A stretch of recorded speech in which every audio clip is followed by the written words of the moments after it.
Kakva je situacija u Zvezdi sa bekovima? Postavio je neko od vas pitanje. Situacija nije baš jednostavna, nije baš ni komplikovana, ali situacija koja bi mogla da bude onako dosta turbulenta kada dođe ovaj prelazni rok zimski koji se bliži, kojim se bližimo i pogotovo kada znamo situaciju da Seul želi pred svjetsko prvenstvo da ude u neki jači klub da se oproba kako bi igrao svjetsko prvenstvo na nekom, kako on to kaže i misli, višem nivou.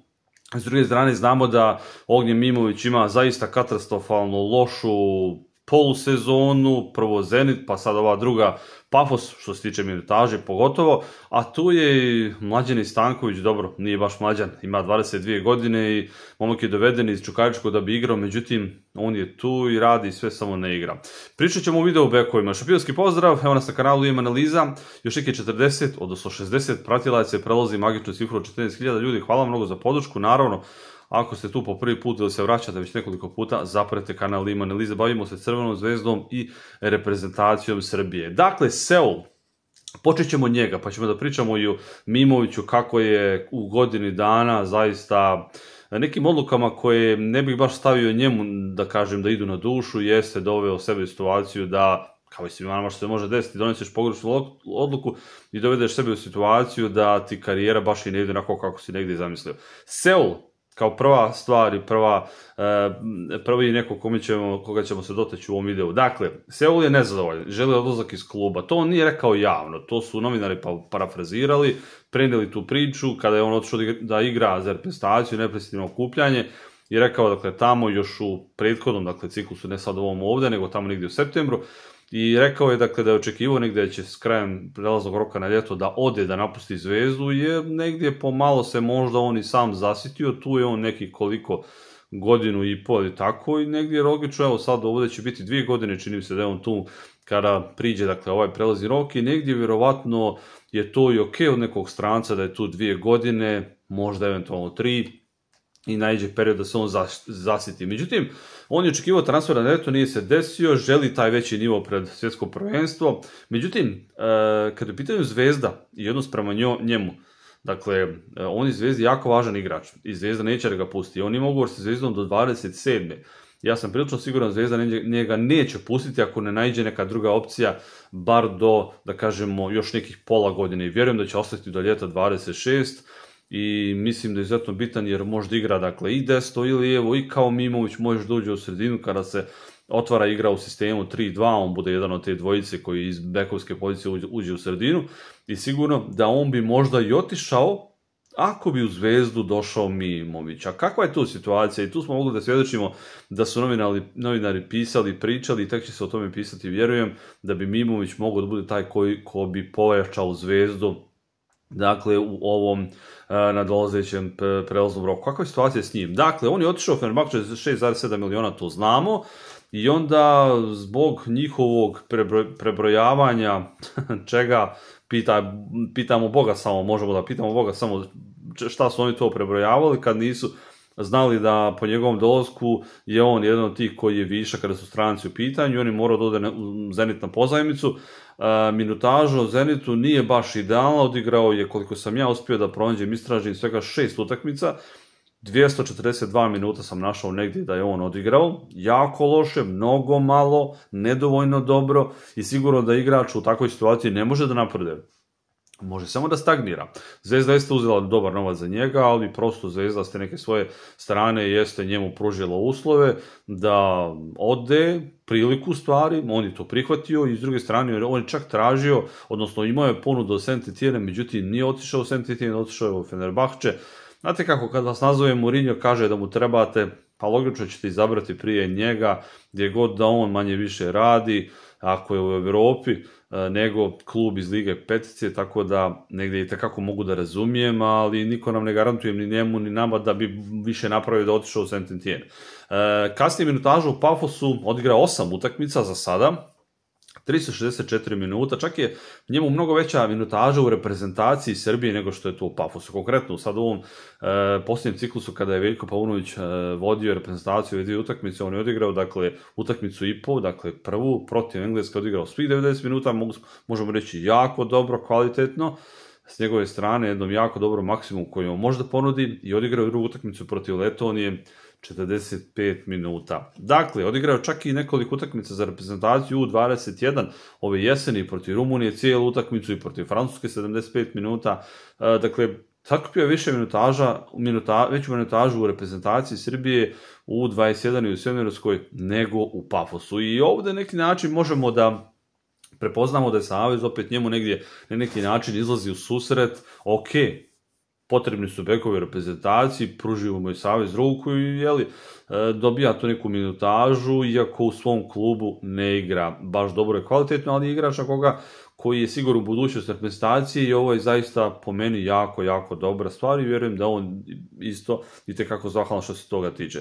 Međutim, mi možemo reći da li su Zenit i Pafos pogrešni izbori pozajmica njegovih? Pa možda i jesu, ali opet kažem, jako teško u toj situaciji donijeti dobru odluku. On ima 20 godina. Njemu će 21. tamo u avgustu naredne godine i on ima još karijere ispred sebe kao bek, ali sigurno da je jako bitno da sredina u koju ode sljedeća bude onako baš pravi izbor za njega, jer prije svega sigurno da ukoliko nastavi da sjedi na klupi, a ne dobije minutaža, vidite i Pafos je ekipa koja u Pafosu ne može čak igrati ni evropske utakmice, onda kad dođe domaći šampionat, evo kao što je ova bila koja je odigrana juče, prekjuče kad već, dakle Pafos igrao tu utakmicu, međutim on je presjedio utakmicu na klupi. Pafos ima jednu jako dobru konkurenciju, veliku konkurenciju i na bekovskoj poziciji u štoperskoj liniji kada je u pitanju, dakle, Pafos kao tim i sigurno da je tu jako teško pronaći minutažu.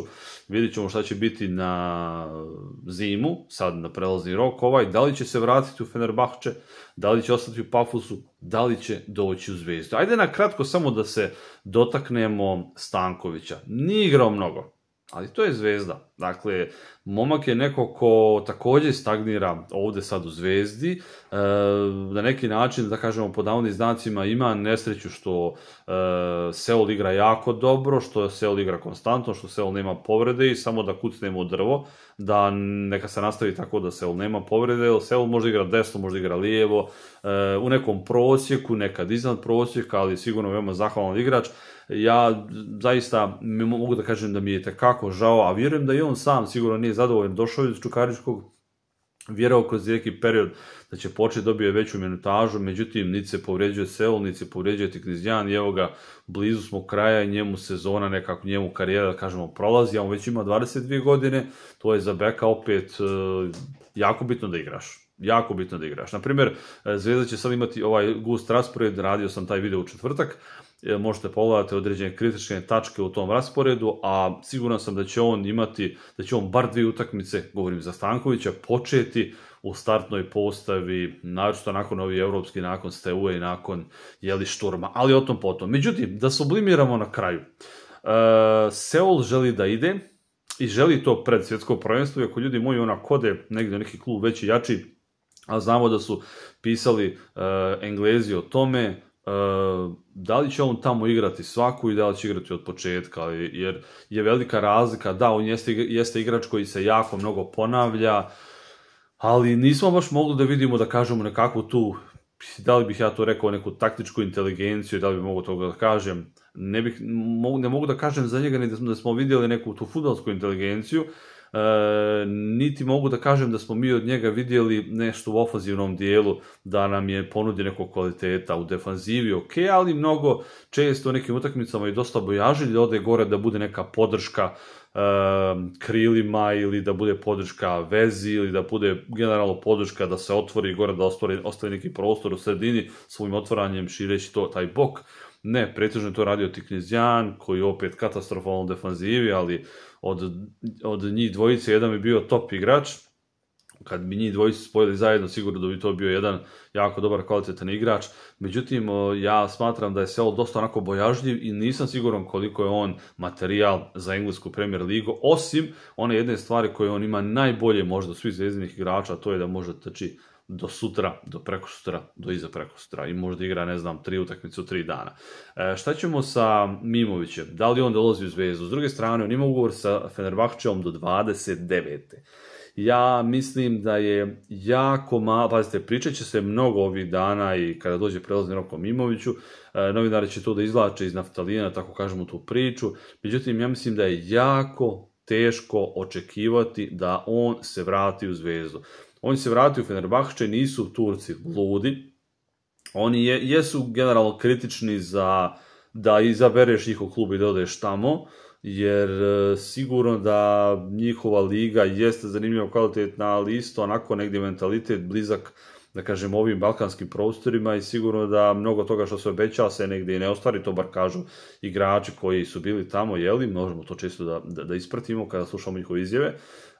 Međutim, mislim da Mimović ovdje je sad u jednom zaista problemu i ja se samo nadam gdje god ode, koji god klub izaberi, da će sljedeći klub izabrati odmah sad u januaru, ako treba i godinu danu pozajmicu, ili će ostati u Feneru da se bori za minutažu. Mislim da, gledajte, ni Zenit, ni Pafos nisu imali nešto volje da uigravaju stranog igrača, on je njima strani igrač. Da li će on doći u Zvezdu na pozajmicu, pa da Zvezda uigrava stranog igrača, jer on je sad, apsurdno rečeno, igrač koji je stranac, odnosno strani igrač za Zvezdu, jer je pod ugovorom sa Fenerbahčem. Međutim, mislim da iz nekih tih moralnih razloga mogao bi da se nađe određeni, da kažemo, dogovor sa Fenerbahčeom, da on dođe u Zvezdu i da godinu i pol bude pozajmljeni igrač Fenerbahče u Zvezdi za tu neku platu, ili za, ne znam, s mogućnosti s pravom otkupa da se napravi nešto. Ja vjerujem da bi on u Zvezdi sigurno u narednih godinu i pol napravio mnoge neke dobre stvari. Vidjet ćemo šta će od svega ovoga da bude. Ja baš nešto iskreno nisam optimista po pitanju ovoga, ali se nadam zbog reprezentacije da će on da proigra, da će dobiti minutažu, jer on zaista sad je neko ko izvlači onako, da kažemo, jedan deblji kraj, ali se nadamo da će se stvari okrenuti u pozitivnom pravcu kada je on u pitanju, jer kod Veljka Paunovića zaista će dobijeti veću minutažu, a Zvezdi je on itekako bitan igrač. Mnogo bi bolji bio mu, po mom mišljenju, kada bi došao u Zvezdu nego Seul. Tako da navijam za to da na kraju Seul bude prodat, a da Ognjen Mimović dođe u Crvenu Zvezdu.